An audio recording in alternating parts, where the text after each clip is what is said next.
حضرت بایزید بستامی کہتے ہیں کہ میں نے اپنی ماں کے آگے ہاتھ جوڑے، میں نے کہا امی تجھے راضی کروں یا رب کو راضی کروں؟ تو اپنے حق مجھے معاف کر دے، اللہ کو میں راضی کر لیتا ہوں۔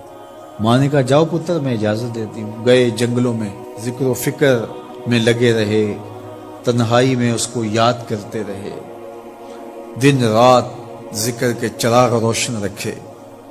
12 سال گزر گئے حق کی تلاش میں۔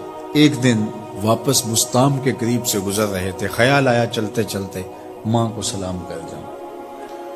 دروازے کو دستک دینے لگے تو اس خیال نے ہاتھ روک لیا کہ ساری زندگی ماں کو سکھ تو دیا کوئی نہیں، اب دکھ بھی کیوں دینے لگے ہو؟ رات کا ایک پہر بیت گیا ہے، سردیوں کی لمبی رات ہے، ماں بستر میں لیٹی ہوگی، تیرے لیے اٹھے گی، دروازہ کھولے گی۔ دروازے کے ساتھ ہی لگ کے بیٹھ گئے اور ساری رات کاٹ دی، اس خیال سے کہ ماں کو تکلیف نہ ہو۔ جب سحری کا وقت ہوا تو اندر سے جو نالی آتی تھی اس نالی سے پانی آیا، سمجھ گئے میری ماں تہجد کے لیے اٹھی ہے اور وضو کا پانی ہے، تو فوراً دروازے پہ دستک دی۔ اندر سے آواز آئی بیٹا بایزید میں ابھی آئی۔ مائیں بیٹوں کے دستک کے انداز سے جان لیتی ہیں یہ کس بیٹے کے ہاتھوں کا لمس ہے۔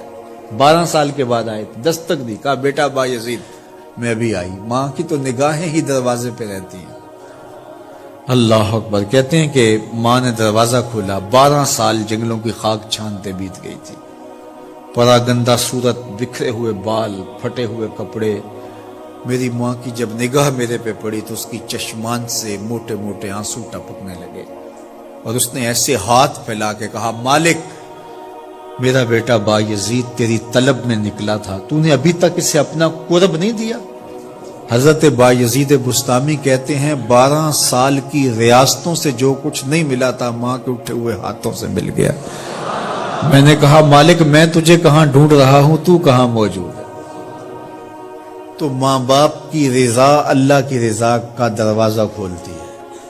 جن لوگوں کے ماں باپ ناراض ہیں اور وہ جا کے پیر صاحب کی خدمت کرتے ہیں اور میاں ماں کے قدم چومو، باپ کی ٹانگیں دباؤ، ان کی خدمت کرو، تمہارے پہلے مرشد وہ ہیں، ان کو راضی کرو، پھر کسی شیخ کامل کی صحبت میں آنا، دیکھو کیسے دل کی بند کھڑکیاں کھلتی ہیں۔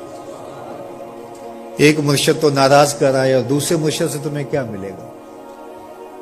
تو راستہ یہیں سے کھلے گا۔ والدین کو کبھی ناراض نہ کرو، والدین کو کبھی دکھ نہ دو، والدین کو کبھی تکلیف نہ پہنچاؤ، اور والدین کو بھی چاہیے کہ اپنی اولاد کو اپنا نافرمان نہ بنائے۔